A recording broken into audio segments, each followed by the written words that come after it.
Well, we're going to have to see who the next administration is, because we won in the swing states, and there was terrible things that went on. So we're going to have to see who the next administration is. But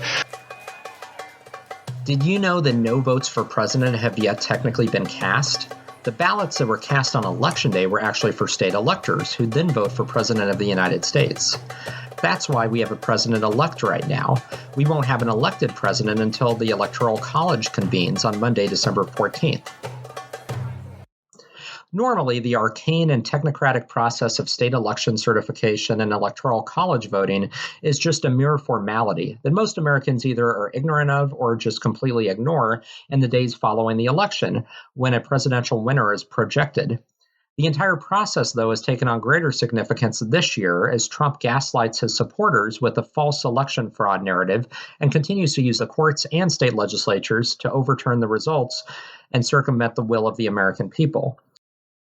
Because you can't steal hundreds of thousands of votes.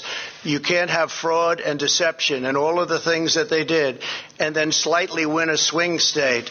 And you just have to look at the numbers, look at what's been on tape, look at all the corruption, and we'll see. You can't win an election like that. So hopefully the next administration will be the Trump administration. This injection of chaos and confusion into what should be a rather mundane process has naturally resulted in plenty of angst and anxiety, along with questions about dates and milestones that solidify the outcome and provide election certainty, as well as establish a point of no return for Trump and his Republican enablers in Congress to accept reality. You know, the reality that the rest of us have accepted. And we were rewarded with a victory. Now let's see whether or not somebody has the courage, whether it's a legislator or legislatures, or whether it's a justice of the Supreme Court or a number of justices of the Supreme Court. Let's see if they have the courage to do what everybody in this country knows is right. So to calm any fears you may have of an attempted coup or these efforts to overturn the results, I want to start out with a few key dates that will establish the process and provide certainty, along with reassurance that this process cannot be overturned. Those dates are December 8th, December 14th, December 23rd, and January 6th. Let's start with December 8th. This past Tuesday, December 8th, is what is known as the Safe Harbor deadline. All 50 states and the District of Columbia were required to certify their election results. This process is actually enshrined in law by the Electoral College Act of 1887, which sets the criteria and the deadline for states to meet the certification to ensure that their vote counts are accurate and ready for use in electoral college voting. The law also requires that any and all recounts be completed, election disputes be settled, and that any significant questions about the results be addressed so that these final results are complete. And by law, this must be done 6 days before the Electoral College casts their ballots. The practical result of all of this is that the state certifications halt any and all further recounts, and they deem the final certified vote tallies as the conclusive vote counts. So those vote counts can no longer be modified or contested. The Secretary of State certifies the results, again, according to the Electoral College Act of 1887, and the governor sends a certificate of the results along with a list of the electors to the National Archivist in Washington, D.C., who will then prepare those results for Congress to certify. And despite Trump and his campaign insisting that the safe harbor deadline is non-binding, in reality, the election results become cemented at this point, and any and all attempts to modify those final tallies are halted. Really, it's over at this point. And that's why there's been dozens and dozens of lawsuits up until the certification deadline, and all of those lawsuits have been rejected by federal courts as well as state courts. The next date to keep in mind is Monday, December 14th. That is when the Electoral College will meet and officially select the next president by casting votes according to the outcomes of the states that they represent. The Electoral College is required by law, again, the Electoral College Act of 1887, to meet on the first Monday after the second Wednesday in November. The Constitution stipulates that electors are responsible for casting ballots for president and vice president. So when we, the American people, vote on Election Day, we are actually voting for a slate of electors who are then expected to vote for the tickets of their respective parties. So this year, on Monday, December 14th, electors will meet in all 50 state capitals and the District of Columbia and cast one ballot each for president and one ballot for vice president. There are 538 electoral college votes total, and a majority of 270 are required to clinch the presidency.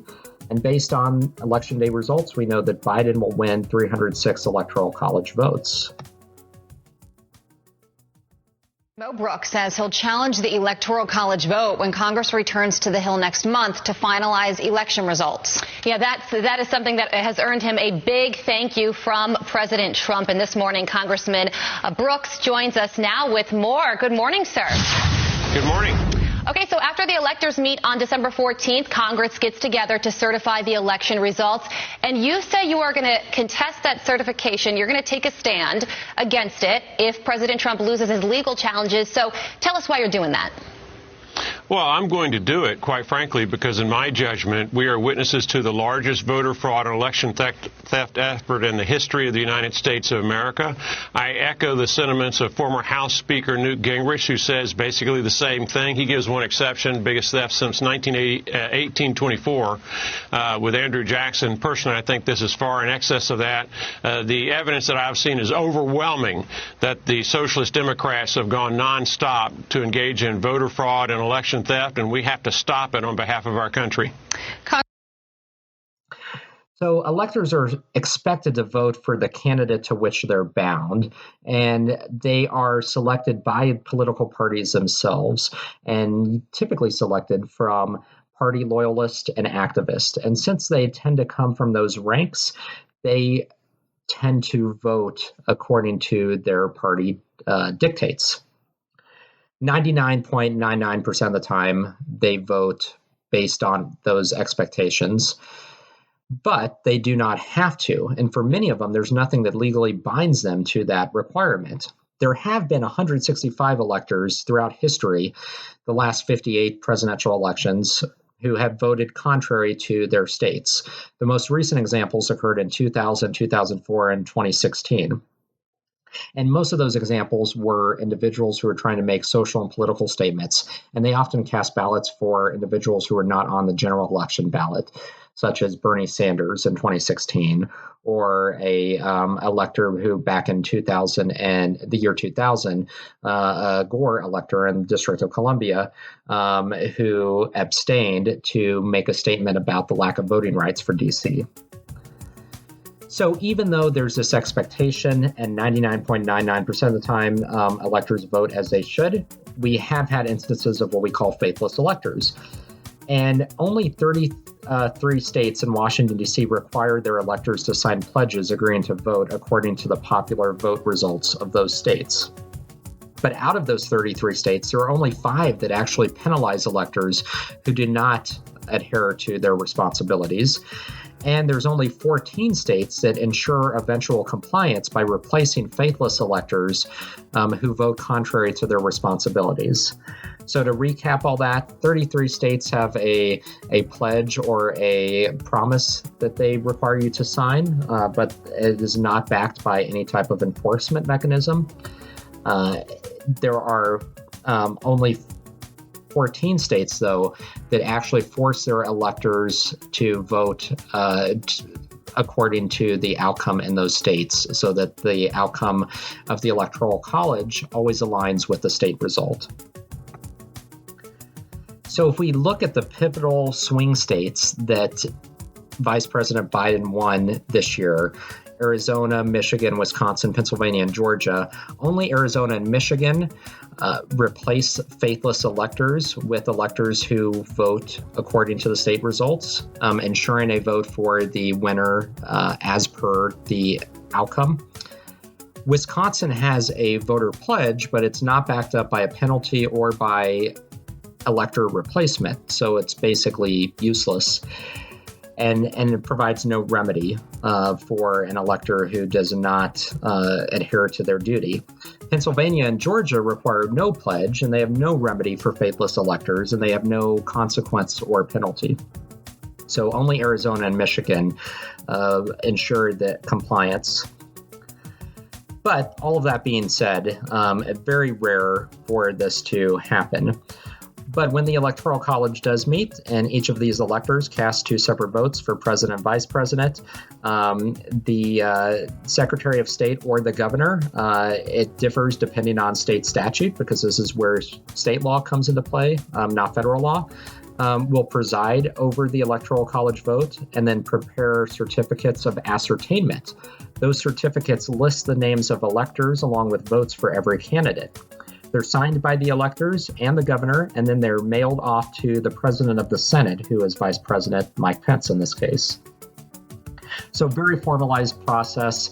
The states determine the procedures for the actual ceremony and for the actual casting of ballots by electors and who presides, whether it's secretary or governor.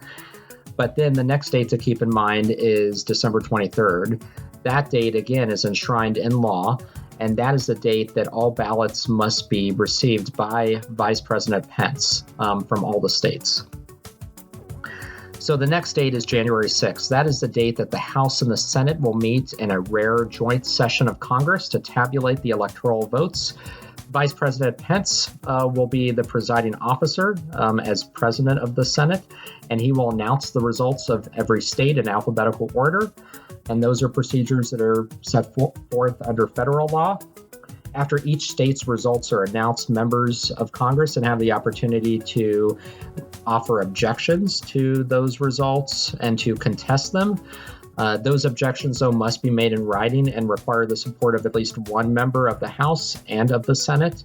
And so even though many Republican members have indicated that they are going to make objections during this process, it's unclear whether or not any senators have signed on. And for that objection to actually be submitted, there has to always be a House member and a Senate member signed on. So once those objections are heard, then the objection is voted on and settled by both chambers, and it has to be approved and settled by the House and the Senate. And this is where those objections begin to fall apart, because even if a Republican senator agreed to join in on an objection from a Republican House member, it would likely be defeated because the House is controlled by Democrats, and so it would be defeated in that body automatically. And in the Senate, Republicans now only have a very slim 4-vote majority. Democrats have 48 votes, with the seating of Mark Kelly from Arizona in that special Senate election. So they only have a majority of 4 votes, and we already know that there are Republican moderates like Mitt Romney, Susan Collins, Lisa Murkowski, Ben Sasse, and I believe Bill Cassidy of Louisiana, who have already acknowledged Biden as president-elect. So those objections would likely be defeated in the Senate as well, fairly easily. And then once those objections are defeated, the process is over. So if an objection was able to get that far and the Senate and the House did decide an election, the question is, how often does this happen? Not often at all. In fact, if you go back through the last 58 presidential elections held since 1789, only 3 presidents have been elected after the Electoral College process played out. And 2 of those that were decided in Congress were due to ties in the Electoral College, where neither side received a majority. So it resulted in 169 Electoral College, 269 Electoral College tie. So that was 1800 and 1824 elections. So that leaves the 1876 election as the only election outside of an Electoral College tie where Congress actually intervened and chose the winner. that you can read up on the 1876 presidential election between Rutherford B. Hayes and Samuel Tilden. It is a fascinating event in American history, and many parallels were made back during the 2000 presidential election and the dysfunction that ensued with 1876. But we really haven't had an election like it, and we probably never will. That election resulted in a couple of anomalies. There was actual fraud in that election, unlike we see now in 2020, where there was accusations that Republican voters were suppressed at the polls. And you had two states, Florida and South Carolina, that actually provided competing certificates of election to be signed by the governor. So basically competing results, and the governor had to make a choice and choose one result over another. You also had a third state, Oregon, which went for Rutherford B. Hayes, the Republican, but one of Oregon's electors, Hayes' electors, was invalidated and replaced with an elector who was loyal to Tilden, the Democrat. Which again was completely unfair.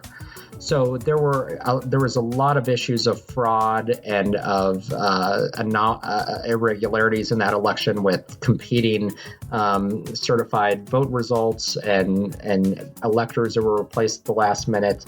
So it was fought out in Congress, and Congress actually passed a law which was called the Compromise of 1877, which installed a 15-member electoral commission made up of 5 members of the House, 5 members of the Senate, and 5 members of the Supreme Court to decide the outcome of that election.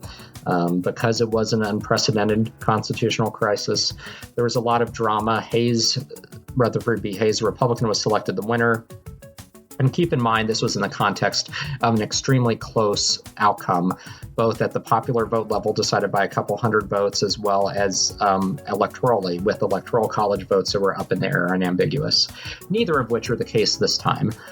Biden won the Electoral College handily with 306 Electoral College votes, multiple states in the margin, and he won the popular vote by over 7 million votes, second largest popular vote win in the past 6 election cycles after Obama's 2008 landslide win over McCain.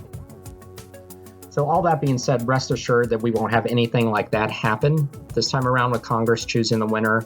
But if you want to read up more on the 1876 presidential election, Hayes-Tilden, highly recommend it. So all that being said, Joe Biden is the president-elect, will soon be president of the United States. And those dates that I outlined solidify the process and provide continuity and peaceful transition of power. We are not a banana republic, and there is no coup that can happen at this point.